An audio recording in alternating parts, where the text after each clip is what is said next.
Hello everyone, I'm Gail and today I'm gonna show you how to disassemble and assemble the system unit.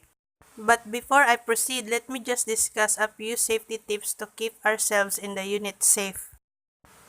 We must take off any metal objects in our arms or fingers such as bracelet, rings, or watches because even if our unit is unplugged, there may be still some remaining electric charge.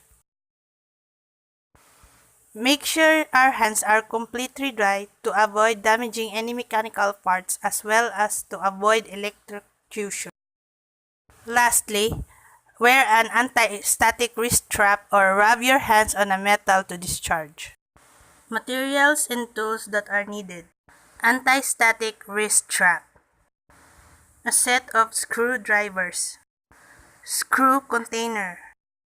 In Disassemble and Assemble the System Unit, when removing any computer parts and components, you must remember the names of the parts, location, and the quantity.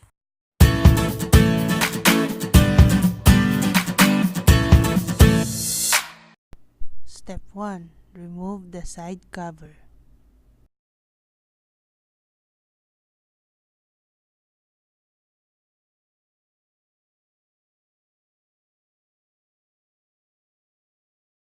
Step 2. Remove the front cover.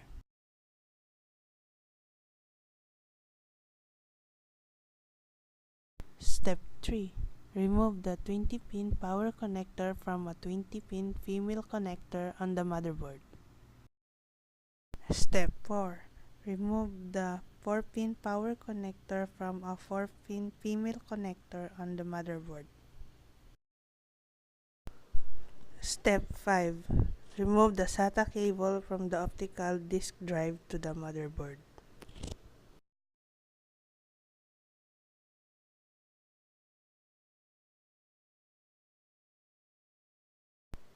Step 6. Remove the SATA cable from the hard disk drive to the motherboard. Step 7. Remove the SATA connector from the hard disk drive attached to the power supply. Step 8. Remove the SATA connector from the optical disk drive attached to the power supply.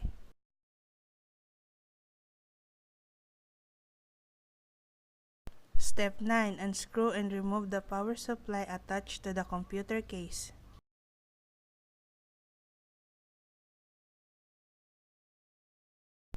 Step 10. Remove the 9-pin power connector USB front panel.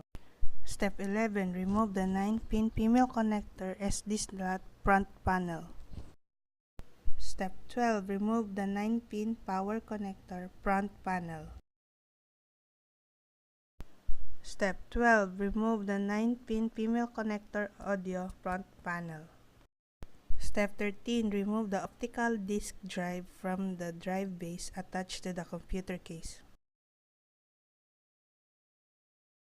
Step 14. Remove the hard disk drive to the drive base attached to the computer case.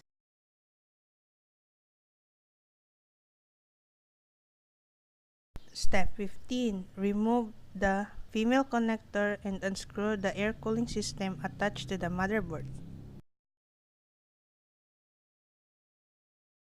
Step 16. Remove the 8 screw attached to the motherboard.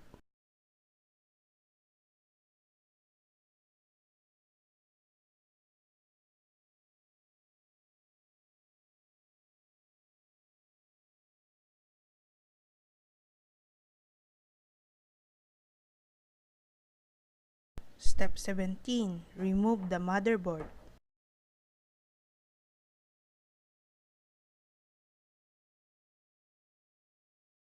Step 18. Remove the RAM from the RAM slot. Step 19. Remove the CPU or the central processing unit from the CPU socket.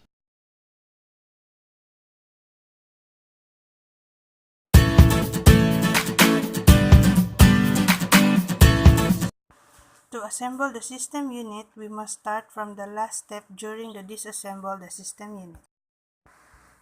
Put back the CPU or the central processing unit to the CPU socket.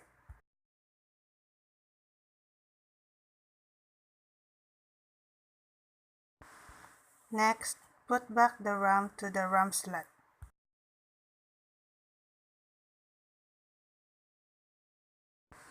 Next, put back the motherboard.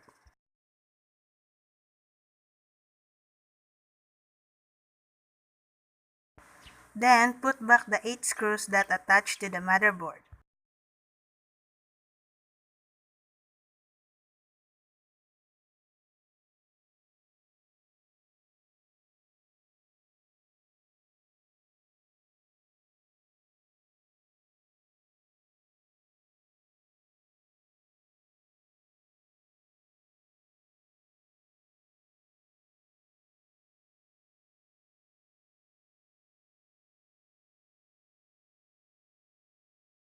Next, put back the air cooling system with the 4 screws and 4-pin female connector to the motherboard.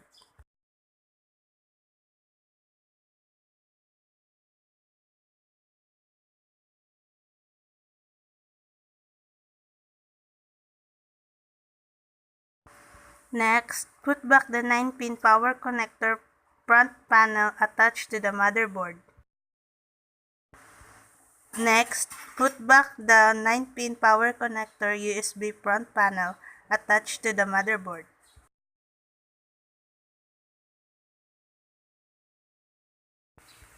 Then, put back the 9-pin female connector SD slot front panel attached to the motherboard. Next, put back the 9-pin female connector audio front panel attached to the motherboard.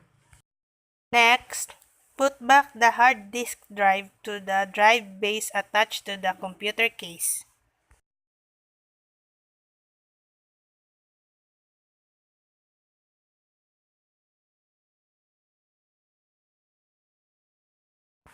Then, put back the optical disk drive to the drive base attached to the computer case.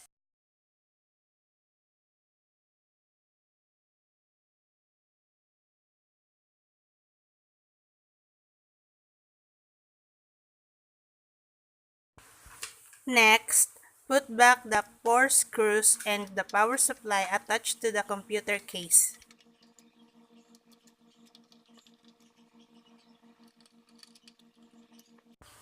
Then, put back the 4-pin power connector from a 4-pin female connector on the motherboard.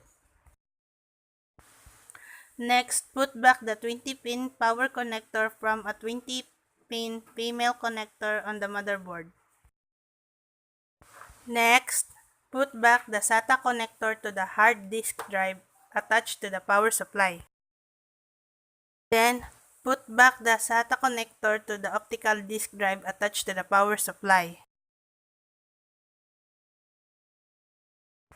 Next, put back the SATA cable into the hard disk drive to the motherboard.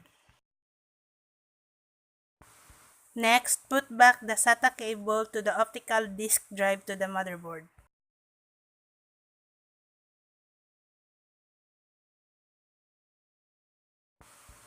Next, let's put back the front cover.